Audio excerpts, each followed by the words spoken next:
The man in yellow kills the pastor, but what happens next? This is where season 4, episode 1 of From ended, and today we're going to talk about episode 2. Welcome to the Borderline Reviews. My name is Nidhi, and I have a movie problem. If you're new to the channel, me and my emotional support octopus Sam review movies and TV shows every single week. Now, if you've not seen the last episode review, please follow this link, watch this one, and then come back to this video. As a lit major, I'm trained to dissect text, but this show is completely dissecting my sanity. We left off with the absolute trauma of the pastor being murdered and Boyd discovering the Smiley is somehow back. Episode 2 drops us straight into the psychological aftermath, and the pacing shifts into a slow, tense burn. The episode opens with Kenny waking up, looking outside, and who is just standing there? Sophia, or rather, the man in yellow, using Sophia's skin as his latest avatar. I need to yell this into the void.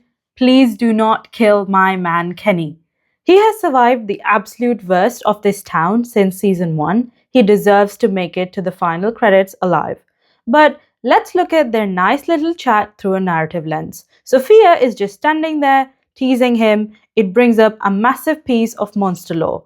Do the monsters actually recognize the man in yellow as their architect, or they look at Sophia and just think she's the new girl on the block?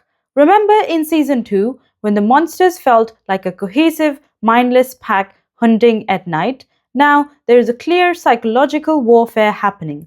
The man in yellow isn't just killing, he's studying them, he's mocking their survival instincts. Then we get the answer to what happened to Jim. The monsters left a body, and the kid's reaction to seeing Jim dead was totally heartbreaking and completely realistic.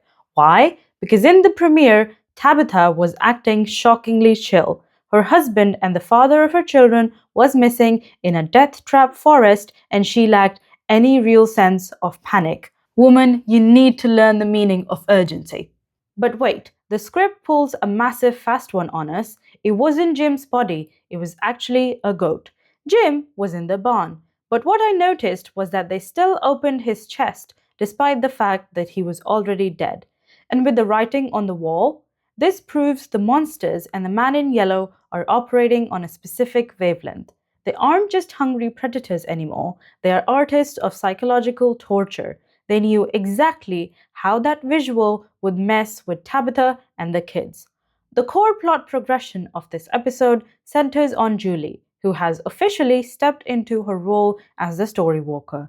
She attempts to time travel to save Jim. She's successful, which is huge for the town's lore, but from a writing perspective, I have questions. How on earth would she move through time right in front of the monsters without any of them spotting her?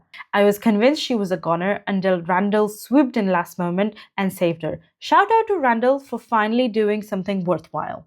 But I have to address the elephant in the room, the scene with Acosta and Christie. I appreciate the character development, but the CGI in this sequence was so shockingly bad, it completely broke my immersion. The trees on the road looked like a cheap acid pack from a 2005 video game. When a horror show relies entirely on grounding you in a gritty, realistic nightmare, lazy CGI ruins the tension. I was too busy staring at the fake trees to care about the dialogue. Again, Officer Acosta is getting more annoying by the second. What is she still doing in this show? She's nothing but a liability at this point.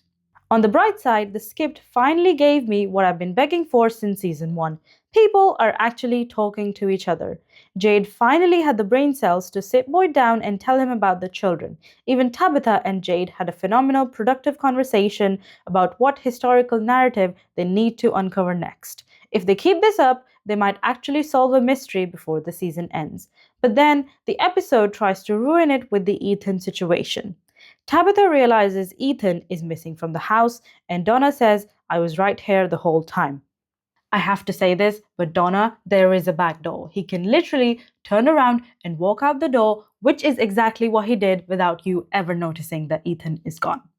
It's a classic horror oversight. Ethan runs back to the crushed RV in the forest and finds Jim. So let's look at the board. Is Jim actually alive? Is he a ghost? Or is the town exploiting Ethan's trauma to make him hallucinate? But then again, if this is the town doing psychological warfare on the residents, especially Ethan, why would this Jim talk about Lake of Tears as it's something important? And that is where the episode ends. I would say that the pacing of this episode was a bit slow for story progression than the last one, but this did contain a lot of psychological things, especially the man in yellow and Sarah having a conversation. I don't know where they would take their conversation in the future. The episode was a bit slow considering the premiere, but they did set up some huge lore considering the man in yellow, Sophia, and Sarah spending some time together. Let's see where they will take it in the future. What are your theories on the Lake of Tears and if Jim is coming back for good or is he really dead? Drop your theories in the comments and I will see you in the next one. Please subscribe.